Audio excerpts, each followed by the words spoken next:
Осталось в холодильнике картофельное пюре, и вы не знаете, что еще можно с ним приготовить? Сейчас покажу.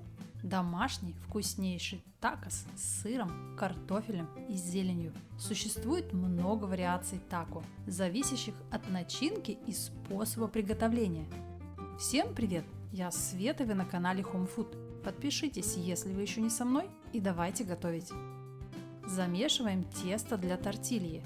В миске смешиваем 150 грамм пшеничной муки, четверть чайной ложки соли и половину чайной ложки разрыхлителя. Муку, кстати, можно брать и кукурузную. Вливаем 15 мл растительного масла и 80 мл воды комнатной температуры.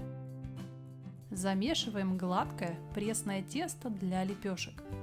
Сначала лопаткой, а затем в течение 3 минут вымешиваем тесто руками.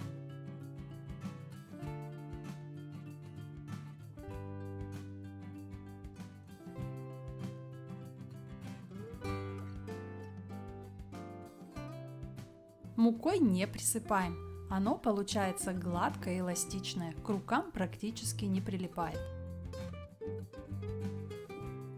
Накрываем и оставляем на 15 минут. После чего подмешиваем тесто буквально минуту и снова даем постоять около 3 минут.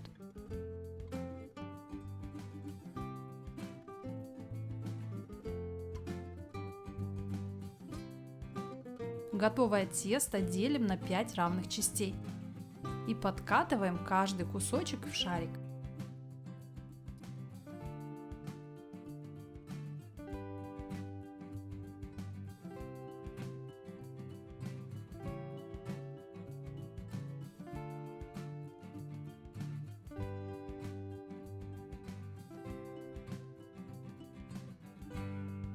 Раскатываем тесто в тонкую лепешку и при помощи тарелки вырезаем желаемый диаметр ровной тортильи. Диаметр моих лепешек 22 см. При работе с тестом используем в умеренном количестве муку. При раскатке оно немного липнет к скалке.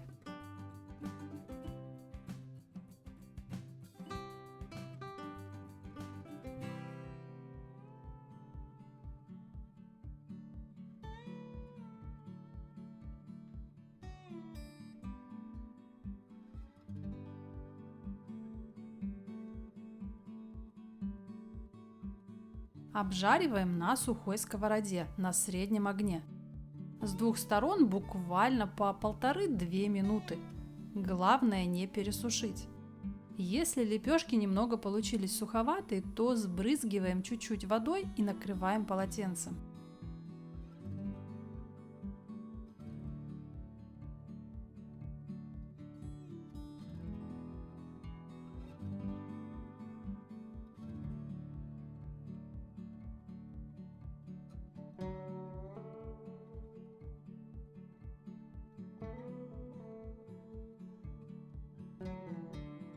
Ну а теперь приступаем собирать такос.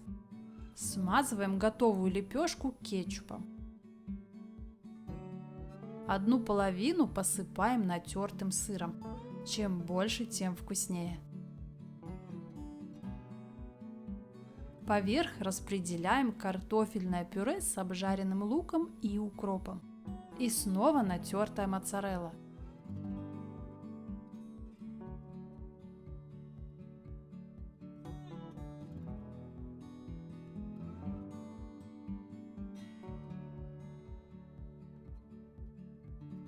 Накрываем нашу начинку второй половиной лепешки.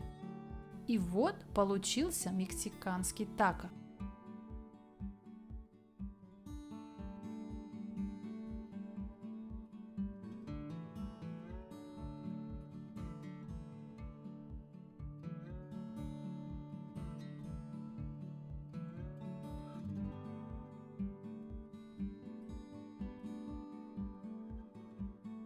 Еще остается обжарить на топленом или сливочном масле с двух сторон до красивого золотистого цвета.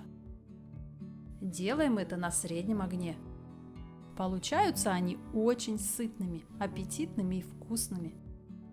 Подходят как для ежедневной трапезы, так и в качестве закуски на праздничный стол. Экспериментируйте с начинками. Рекомендую приготовить и попробовать. Необычно и интересно, а самое важное, очень вкусно. Приятного вам аппетита!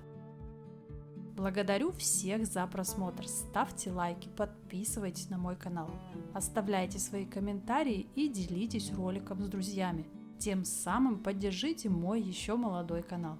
Очень благодарна буду вам за это. Всем желаю удачи в приготовлении и прощаюсь совсем ненадолго. До новых рецептов. Пока-пока!